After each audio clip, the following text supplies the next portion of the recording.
Hello जी everyone, अस्सलाम वालेकुम। I hope you all are doing great. आज की वीडियो बड़ी इम्पोर्टेंट है क्योंकि आज की वीडियो देखने के बाद आप इटली में अपनी एप्लीकेशन खुद भी कर सकते हैं अगर आप करना चाहें। मैं आपको एक एक चीज स्टेप वाइज कवर करूंगा कि आपने क्या चीज कहाँ से कैसे करनी है। तो वीडियो को लास्ट तक देखिएगा। कोई आपका क्वेश्चन हो तो कमेंट सेक्शन में पूछिएगा, या आपकी कोई क्यूरी हो या आपने कोई एप्लीकेशन असिस्टेंस लेना हो तो हमें व्हाट्सएप पे रीच आउट कर सकते हैं। विदाउट फर्दर डिले हम वीडियो को स्टार्ट करते हैं। अब मैंने आपके सामने कुछ टेक्स्ट लिखा है जिसमें हमारा टाइटल है कि बिग पिक्चर टाइमलाइन। अगर आपने इटली में सितंबर 2026 इनटेक, और पब्लिक यूनिवर्सिटीज की यही इनटेक होती है, साल में एक इनटेक होती है, ये आपने माइंड में रखना है। अगर आप सितंबर 2026 इनटेक में इटली में पढ़ना चाह रहे हैं और आपके जहन में ये है कि मैं मार्च अप्रैल या मई 2026 में जाके अपना प्रोसीजर स्टार्ट कर दूंगा, तो ये आपकी गलत फहमी है। अगर आप सितंबर 2026 में पढ़ना चाह रहे हैं तो आपको अभी अपना प्रोसीजर स्टार्ट करना पड़ेगा। एट एनी कॉस्ट आपको अपना प्रोसीजर स्टार्ट करना पड़ेगा। अगर आप थोड़ी सी भी डिले कर देते हैं, चीजों को मिस कर देते हैं या स्ट्रेटेजिकली मिसमैनेज कर देते हैं, तो इसका रिजल्ट ये होगा कि आपकी स्टडी इन इटली की जर्नी मुश्किल से मुश्किल होती जाएगी। वो मैं आगे वीडियो में बताऊंगा क्यों। तो अभी है अगस्त एंड होने वाला है। आपने अभी से अपनी एप्लीकेशन स्टार्ट कर देनी है। एप्लीकेशन स्टार्ट करने का पहला प्रोसेस मैं आपको बता देता हूँ एप्लीकेशन स्टार्ट करने का, वो है डॉक्यूमेंट्स प्रिपरेशन। आपने अपने डॉक्यूमेंट्स को प्रिपेयर करना है। अब डॉक्यूमेंट्स में भाई क्या क्या आता है मैं आपको बताता हूँ। डॉक्यूमेंट्स में क्या क्या आता है, सबसे पहले तो अगर आप फ्रेशली ग्रेजुएट हैं, अभी अभी ग्रेजुएट हुए हैं, तो आई एम श्योर अगर आप पाकिस्तान से हैं तो अभी आपकी यूनिवर्सिटीज ने आपको ट्रांसक्रिप्ट और डिग्री नहीं दी होंगी। आपने पहला काम ये करना है, आपने यूनिवर्सिटी में जाना है। सबसे पहले आपने अपनी ट्रांसक्रिप्ट लेनी है क्योंकि डिग्री यूनिवर्सिटी में तकरीबन 2 साल बाद ही आती है। आपने अपनी लेनी है ट्रांसक्रिप्ट। उनसे ट्रांसक्रिप्ट लेने के बाद आपने एचईसी की वेबसाइट पर अपनी ट्रांसक्रिप्ट अपलोड करके आपने डिग्री के लिए अप्लाई करना है। इसके दो चीजें होती हैं, दो पैकेजेस होते हैं। एक डिग्री अगर आपने 1 से 3 माह में चाहिए तो उसके लिए आप उसकी फीस आई गेस 3,000 होती है। एक डिग्री जो आपको विद इन 1 मंथ चाहिए उसकी फीस होती है 10,000। तो आप अपने मुताबिक देख लें कि आपके लिए कौन सा पैकेज सूटेबल रहेगा। खैर, सबसे पहले आपने अपनी बैचलर की डिग्री ले लेनी है। डिग्री ट्रांसक्रिप्ट आ गई आपके पास, मैट्रिक की और इंटर की, इन दोनों की डिग्री ट्रांसक्रिप्ट होना ये भी लाजमी है। ये मैं बाद में बताऊंगा क्यों। तो अब डॉक्यूमेंट्स देखते हैं। आपके पास इंटर मैट्रिक की डिग्री और डीएमसी, बैचलर्स की डिग्री और ट्रांसक्रिप्ट, ये 6 चीजें आ गई। सातवीं चीज आपके पास होना चाहिए आपका पासपोर्ट। पासपोर्ट जिसका नहीं बना जाके बनवाएं, 1 मंथ में बन जाता है। पहले बैकलॉग था, अभी बिल्कुल खत्म हो गया डिले। जो जिस मुताबिक आप बनवाएंगे उस टाइम के अंदर आपको आपका पासपोर्ट मिल जाएगा। आपका जो आईडी कार्ड होना चाहिए वो स्मार्ट आईडी कार्ड होना चाहिए, यानी इंग्लिश वाला आईडी कार्ड होना चाहिए। एक और इम्पोर्टेंट बात, डॉक्यूमेंट्स पे जो नाम आपका एनआईसी पे है वही नाम आपका पासपोर्ट पे होना चाहिए, वही नाम आपका डिग्रीज पे होना चाहिए। ऐसा ना हो कि जैसे मेरा नाम मोहम्मद बिलाल शकील है तो पासपोर्ट पे मेरा नाम हो मोहम्मद बिलाल, डिग्री पे मेरा नाम हो मोहम्मद बिलाल शकील और सीएनआईसी पे मेरा नाम हो बिलाल शकील। तो ऐसे नहीं, जो आपका एग्जैक्ट नेम है वो तमाम डॉक्यूमेंट्स पे होना चाहिए। ये वेरीफाई करना आपकी जिम्मेदारी है। अब पासपोर्ट भी हो गया, एनआईसी भी हो गया। अब आपने एक काम और करना है, आपने यूनिवर्सिटी से, प्रोफेसर से 2 रिकमेंडेशन लेटर्स बनवा लें। अब रिकमेंडेशन लेटर्स के 100 टेम्पलेट पड़े हैं, फेसबुक पे पड़े हैं, गूगल पे पड़े हैं, यूट्यूब पे पड़े हैं। लेकिन अगर आपको फिर भी चाहिए, आप मुझे व्हाट्सएप पे रीच आउट करेंगे, मैं आपको टेम्पलेट प्रोवाइड करूंगा। आपने जिस यूनिवर्सिटी से एजुकेशन हासिल की है, जिस डिपार्टमेंट से, आप अपने प्रोफेसर पे जाएंगे और उन्हें कहेंगे इधर अपनी स्टैंप और सिग्नेचर लगा दे, वो लगा देंगे। ये बड़ा कॉमन होता है। अब आपके पास रिकमेंडेशन लेटर्स भी आ गए। मैं ये एक्सपेक्ट कर रहा हूँ आप लोगों से, आप साथ साथ चीजें नोट कर रहे हैं, मैं इसलिए यहाँ पे नहीं लिख रहा ताकि आप एक्टिवली इंगेज रहें। अच्छा, अब आपके पास रिकमेंडेशन लेटर्स भी आ गए, पासपोर्ट भी आ गया, एनआईसी भी आ गया, डिग्रीज भी आ गई। अब दूसरा काम जो सबसे इंपॉर्टेंट डॉक्यूमेंट है वो है कि अब आपने इंग्लिश प्रोफिशिएंसी सर्टिफिकेट निकलवाना है यूनिवर्सिटी से या आपने आइट्स देना है। भाई इसमें कोई दूसरी राय नहीं है, मैं आपको कहूंगा आप आइट्स दें। आप हर हाल में आइट्स दें। अगर आपने यूरोप के किसी भी कंट्री में या किसी भी दुनिया में इंग्लिश स्पीकिंग कंट्री में जाना है और आप सोच रहे हैं कि आप इंग्लिश प्रोफिशिएंसी पे चले जाएंगे, तो मेरे भाइयों मेरी बहनों, उसमें 1000 में से एक बंदा खुशकिस्मत होता है जिसे इंग्लिश प्रोफिशिएंसी पे वीजा मिल जाता है। एडमिशन की मैं बात नहीं कर रहा, मैं एम्बेसी की बात कर रहा हूँ। तो मैं आपको ये कहूंगा, ये अपने जहन से निकाल दें कि आप इंग्लिश प्रोफिशिएंसी पे जा सकते हैं। ये जहन से ही निकाल दें, ठीक है। जाते होंगे लोग, लेकिन आप नहीं जा सकते। आपने करना है आइट्स। अगस्त है, अभी बैठेंगे, तैयारी स्टार्ट करेंगे। अगर आप बीएस आपने ऑलरेडी किया हुआ है तो आपके लिए 1 महीना या मैक्सिमम 40 डेज प्रिपरेशन है आइट्स की। आपने क्या करना है, अभी से तैयारी स्टार्ट करनी है, मैक्सिमम प्रैक्टिस करनी है। आइट्स पे भी एक वीडियो बना दूंगा कि आप उसे कैसे कर सकते हैं। मैक्सिमम प्रैक्टिस करनी है। 20 दिन की प्रैक्टिस हो जाए तो आपने आइट्स अपना बुक कर लेना है 20 दिन बाद का। फिर जब आप बुक कर लें तो उसके बाद आपने प्रैक्टिस स्टार्ट कर लेनी है, ठीक है। आइट्स देना है सितंबर के एंड में या अक्टूबर के शुरू में आपके पास आइट्स होना चाहिए। अब हो गए हमारे डॉक्यूमेंट्स पूरे। डॉक्यूमेंट में एक इंपॉर्टेंट चीज रहेगी हमारी सीवी। सीवी के लिए हमारी सीवी यूज होती है यूरोपास सीवी। यूरोपास सीवी का जिनको नहीं पता उन्हें बता देता हूँ, ये सीवी का एक स्टैंडर्ड फॉर्मेट है कि जो यूरोप में तमाम यूनिवर्सिटीज एक्सेप्ट करती हैं, जिन्होंने ये स्टैंडर्ड रखा हुआ है कि अगर आपने हमारे मुल्क में किसी भी तालीमी इदारे में अप्लाई करना है तो आप हमें सीवी यूरोपास फॉर्मेट में प्रोवाइड करेंगे। आपकी इस्लाह के लिए अर्ज है कि अगर आप खुद सीवी नहीं बनाना चाहते तो हमारी टीम प्रोफेशनल सीवीज की असिस्टेंस भी प्रोवाइड करती है। आप हमें व्हाट्सएप पे रीच आउट कर सकते हैं। खैर, यूरोपास सीवी होनी चाहिए। ये डॉक्यूमेंट्स हो गए पूरे। अब आपके पास डॉक्यूमेंट्स बिल्कुल तैयार हैं, ठीक है। आपके पास डिग्रीज हैं, पासपोर्ट है, एनआईसी है, रिकमेंडेशन लेटर्स हैं और आइट्स है और सीवी है। ये डॉक्यूमेंट्स आपके पास बिल्कुल रेडी हैं। अब नेक्स्ट प्रोसेस आता है कि आपने क्या करना है, प्रोग्राम को शॉर्ट लिस्ट करना है। प्रोग्राम्स को आपने करना है शॉर्ट लिस्ट।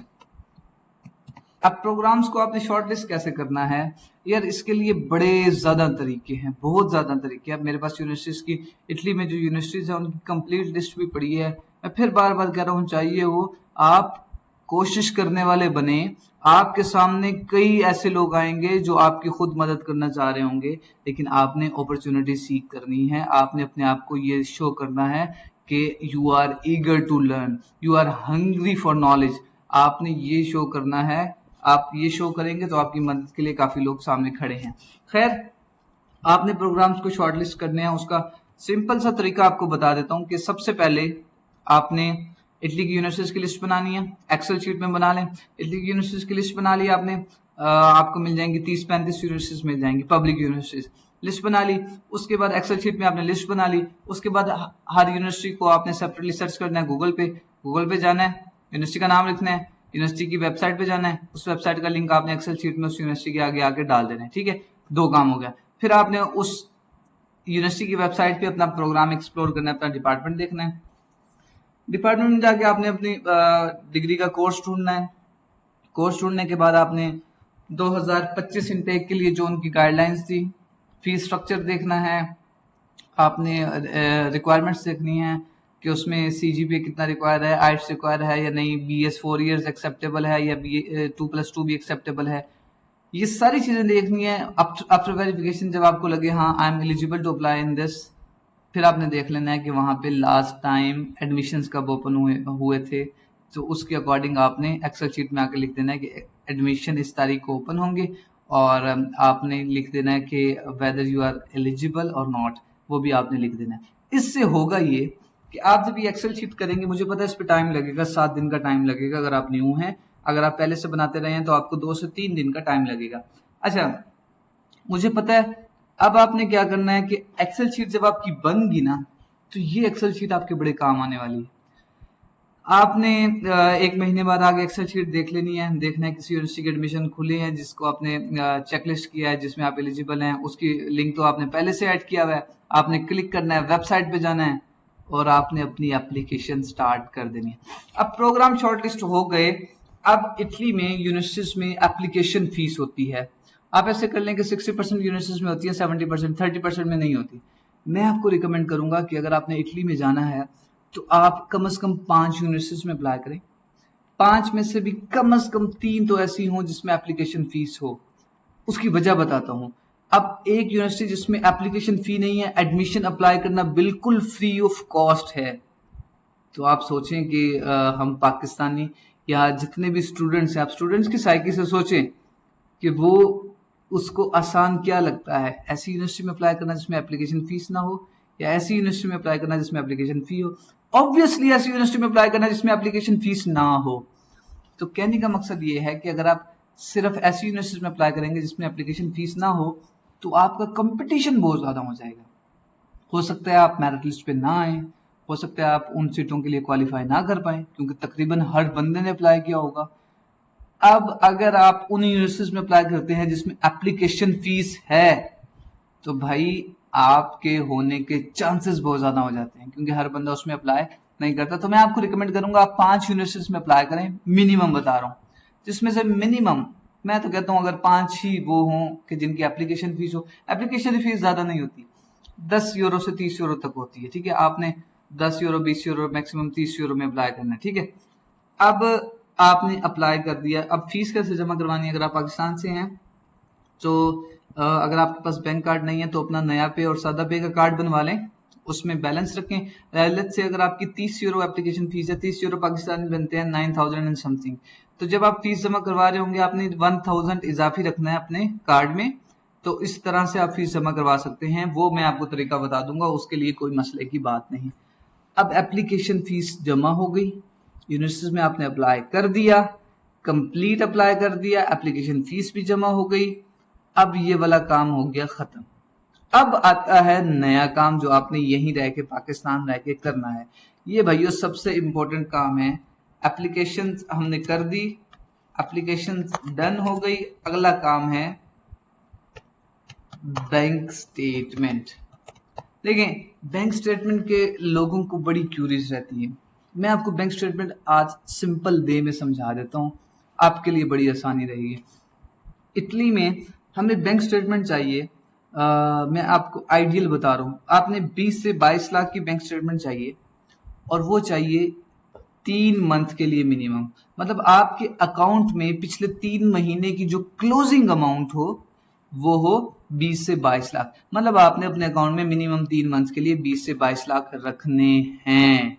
बात यहाँ पे खत्म है, रखने हैं। ये नहीं पूछना अच्छा हम 3 मंथ के लिए ट्रांजैक्शंस करते रहे, 10 दिन पहले हम क्लोजिंग अमाउंट रखने, ऐसे नहीं चलेगा, रखने हैं। इटली में जाना है, यूरोप में किसी कंट्री में भी जाना है, बैंक स्टेटमेंट तो आपको धोखा देगी आकर।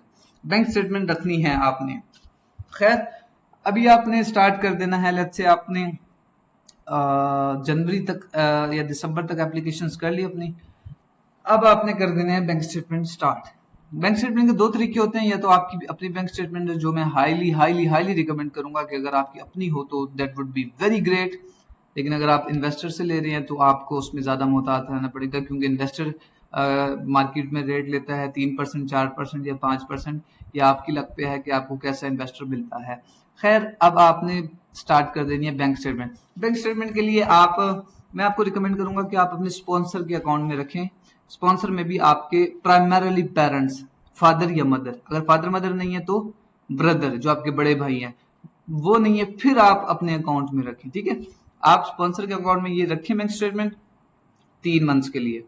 अब इस दौरान आपने क्या करना है, एक तो बैंक स्टेटमेंट मेंटेन करनी है और अगली बात आपने करनी है, आपने डॉक्यूमेंट्स की अटेस्टेशन स्टार्ट कर देनी है। ये बड़ा इंपॉर्टेंट काम है।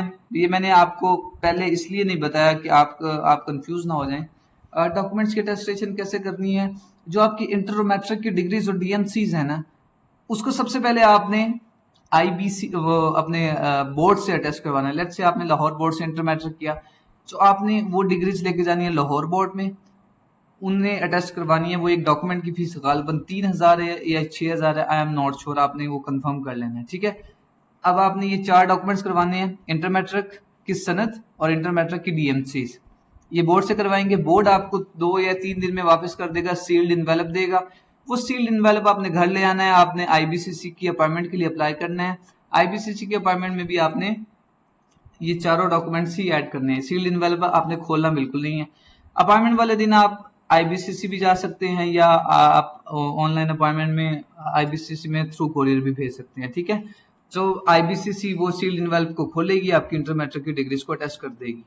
अब इंटर मैट्रिक की डिग्री अटेस्ट हो गई, पहले बोर्ड से फिर आईबीसीसी से, इसका काम तमाम।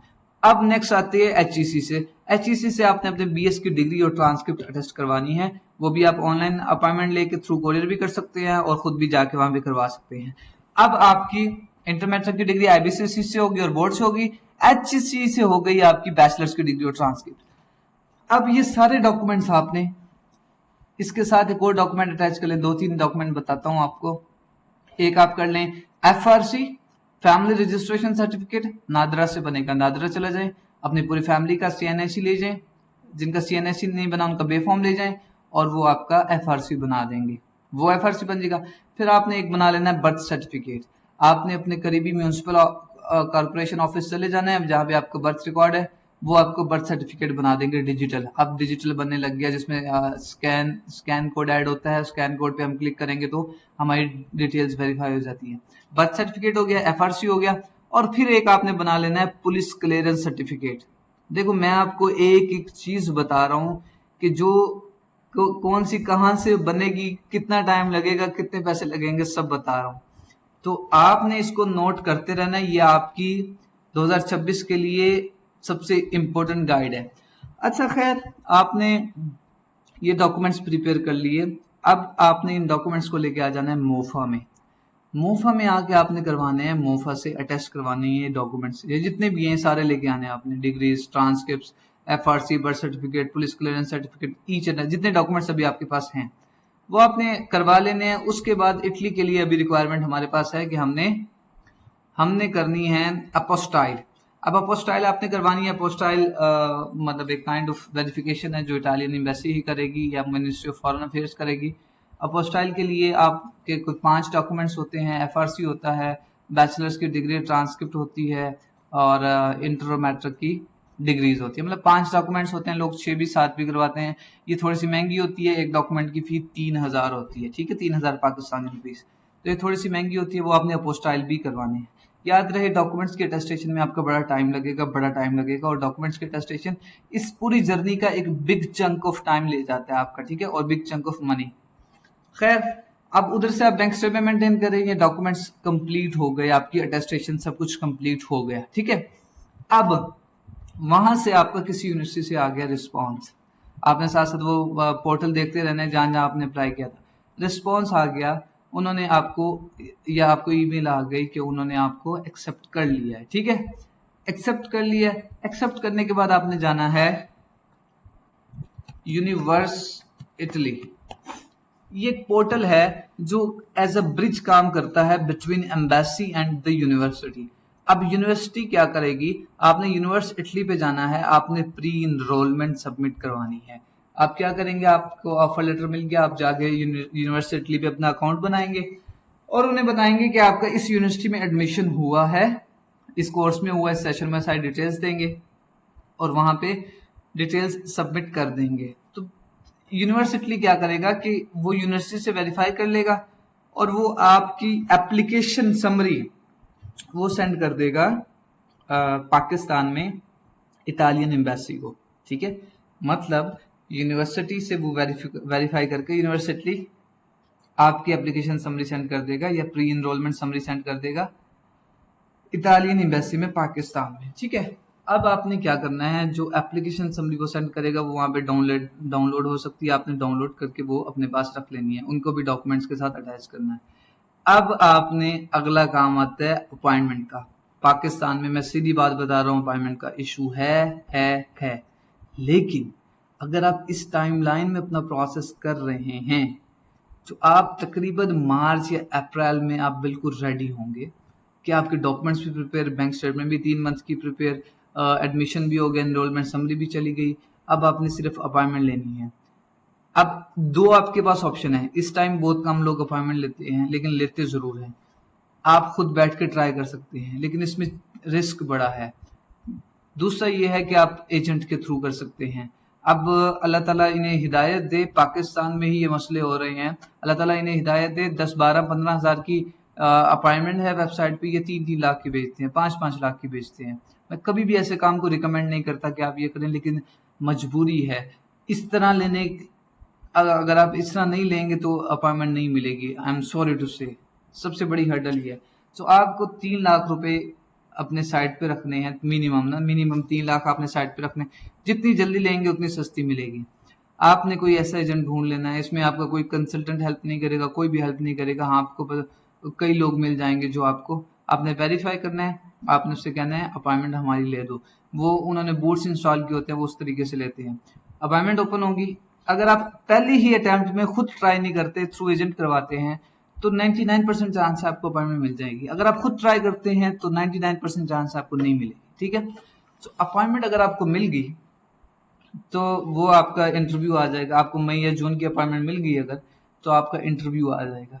इंटरव्यू देते हुए आपने वीज़ा फाइल को फिल आउट करना है, डॉक्यूमेंट्स अपने रेडी रखने हैं, वो लेकर जाने हैं। आपका इंटरव्यू होगा और इटली की वीज़ा रेशो वैसे ही 100% है, तकरीबन 99% है। ठीक है, 100% ही कह लो।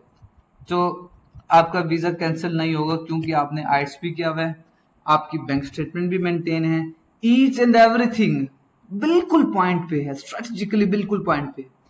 अब उसके बाद आप वीज़ा के लिए कलेक्ट कर सकते हैं अपनी चीज़ें, पासपोर्ट कलेक्ट कर सकते हैं। अब लग गया आपका वीज़ा। अब इटली में ट्यूशन फीस तो नहीं है। अब सबसे इम्पोर्टेंट काम आता है कि अब स्कॉलरशिप भी कोई मिलती है भाई क्या, उसके बारे में बता देता हूँ।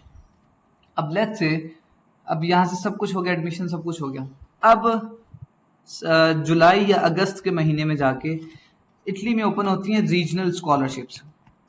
अब रीजनल स्कॉलरशिप्स का मतलब क्या है कि ये स्कॉलरशिप इटली में बने हुए हैं रीजन्स। ठीक है, जैसे यहाँ पे प्रोविंसेस बने हुए हैं, इटली में बने हुए हैं रीजन्स, और हर रीजन के अंदर तकरीबन काफी यूनिवर्सिटीज आती हैं। लेट्स से मैं एग्जांपल दूं, मैं बात करूं कंपानिया रीजन की स्पेलिंग को इग्नोर कीजिएगा। कंपानिया रीजन की मैं बात करूं अगर, जो कंपानिया रीजन के अंदर 10 से 12 यूनिवर्सिटीज आती हैं, जिसमें सबसे नोटेबल यूनिवर्सिटी है Naples Federico two, university of Naples Federico two. अब आपने क्या करना है, आपने वेबसाइट देखती रहनी है कि आपकी यूनिवर्सिटी किस रीजन के अंडर आती है। काफी रीजन है इटली में, तो आपने उस रीजन की स्कॉलरशिप की वेबसाइट पे जाना है और देखना है कि वो कब ओपन होगी। जब वो ओपन हो जाएगी तो आपने क्या करना है, आपने उस स्कॉलरशिप पे अपनी एप्लीकेशन करनी है। अब ये स्कॉलरशिप किस बेस पे दी जाती है, ये प्योरली फाइनेंशियल बेसिस पे दी जाती है। इसमें मेरिट से कोई ताल्लुक नहीं होता। इसमें ये इसकी रिक्वायरमेंट ये होती है मोस्टली कि आपकी फैमिली इनकम सालाना 23,000 यूरो से कम होनी चाहिए। अब 23,000 यूरो पाकिस्तान में तकरीबन 70 लाख रुपए बनता है, उससे भी ज्यादा। और मैक्सिमम 99% पाकिस्तानी पॉपुलेशन की सालाना इनकम इससे कम ही होती है। तो लकीली, फॉर्चुनेटली आप इस कैटेगरी में फॉल करते हैं कि आप स्कॉलरशिप को सिक्योर कर लेंगे। लेकिन वो कैसे वेरीफाई करेंगे कि भाई आपकी इतनी इनकम है? तो आपने करना ये है कि आपने सबसे पहले तो अपने रिटर्न्स फाइल करने हैं एफबीआर में। रिटर्न्स लाजमी फाइल कर लें। अगर आप नॉन फाइलर हैं तो जल्दी जल्दी फाइलर हो जाएं। इसके आपको बड़े फायदे होने वाले हैं, बहुत ज्यादा फायदे होने वाले हैं। तो आपने करना ये है, रिटर्न्स फाइल हो गए, आपने एफबीआर के ऑफिस जाना है या आपने अपने रीजनल टैक्स ऑफिस जाना है जो भी आपके करीब है, जिसमें आपके रिटर्न्स फाइल होते हैं, वो आपने पता करवा लेना है। आपने उसमें जाना है और आपने उन्हें कहना है कि मुझे इनकम सर्टिफिकेट चाहिए मेरा लास्ट ईयर का। ठीक है, इनकम सर्टिफिकेट पे आप लिखवा दीजिएगा कि जो मतलब लास्ट ईयर आपने जितने के रिटर्न्स फाइल किए थे, लेट्स से आपने 6 लाख के रिटर्न फाइल किए थे, तो आपने कह देना है कि उस पर लिख देना है कि इनकम सर्टिफिकेट मतलब मैंने इतने अमाउंट शो की थी, 6 लाख शो की थी। 6 लाख को आपने यूरोस में कन्वर्ट भी करवा के उसमें लिखवा देना। 6 lakh PKR is equal to 2000 euros. मैं आपको राउंड फिगर में बता रहा हूँ, ठीक है, वो आपने लिखवा देना है। अब आपने इनकम सर्टिफिकेट ले आना है, ठीक है। इनकम सर्टिफिकेट आ गया, वो इनकम सर्टिफिकेट यूज होगा आपका रीजनल स्कॉलरशिप में अप्लाई करने के लिए, ठीक है। अगर इनकम सर्टिफिकेट में आप ये लिखवा देते हैं कि no immovable and movable property has been declared by the client, तो आपको प्रॉपर्टी सर्टिफिकेट बनवाने की कोई ज़रूरत नहीं है। लेकिन अगर आप ये नहीं लिखवाते तो FBR ही आपको एक प्रॉपर्टी सर्टिफिकेट भी बनाकर देगा। तो आपने ये FBR से बनवा लेना है, ये होता है बिल्कुल फ्री ऑफ कॉस्ट है, आपने वहाँ जाके बनवा लेना है और आपने इस बेस पे आपने अप्लाई कर देना है रीजनल स्कॉलरशिप के लिए। ठीक है, रीजनल स्कॉलरशिप के लिए अप्लाई हो जाएगा, इसका रिजल्ट आ जाता है 1-2 महीने तक। आप पाकिस्तान में मोस्टली आपको पता चल जाता है कि आपने रीजनल स्कॉलरशिप सिक्योर कर ली है या नहीं। लेकिन आप जो इसको क्लेम कर सकते हैं, कैश कर सकते हैं, वो आप इटली में जाकर कर सकते हैं। वहां पे डेट मेंशन होगी कि आपको इस टाइम तक पहुंचना पड़ेगा, लाजमी पहुंचना पड़ेगा अगर आप स्कॉलरशिप को क्लेम करना चाह रहे हैं, अदरवाइज ये ऑटोमेटिकली नेक्स्ट कैंडिडेट को दे दी जाएगी। तो इस तरह से आपकी फिर क्लासेस की डेट आपको पता चल जाती है। जो इस इनटेक में जा रहे हैं उनकी मोस्टली क्लासेस स्टार्ट हो रही हैं 20 सितंबर, 22 सितंबर, 15 सितंबर इस तरह स्टार्ट हो रही हैं। तो इससे आपकी क्लासेस की डेट स्टार्ट होंगी, आप अपने वीज़ा लेके अपनी टिकट बुक करवाएंगे और उसके अकॉर्डिंगली आप इटली पहुंच जाएंगे। अगर आपका कोई भी क्वेश्चन है, अगर आपका कोई भी क्वेश्चन है या आपको कोई भी क्यूरी है तो कमेंट सेक्शन में लिख दें। अगर आप एप्लीकेशन असिस्टेंस चाहते हैं तो हमें व्हाट्सएप पे रीच आउट कर लें, या कोई भी किसी तरह की आप मेंटोरशिप या राय लेना चाहते हैं तो हमें व्हाट्सएप पे रीच आउट करें। Will meet you in the next video. I hope so ये वीडियो आपको पसंद आई होगी, पसंद आई है तो लाइक कर दें और चैनल को सब्सक्राइब कर दें। मिलते हैं इंशाल्लाह नेक्स्ट वीडियो में। सी यू सून।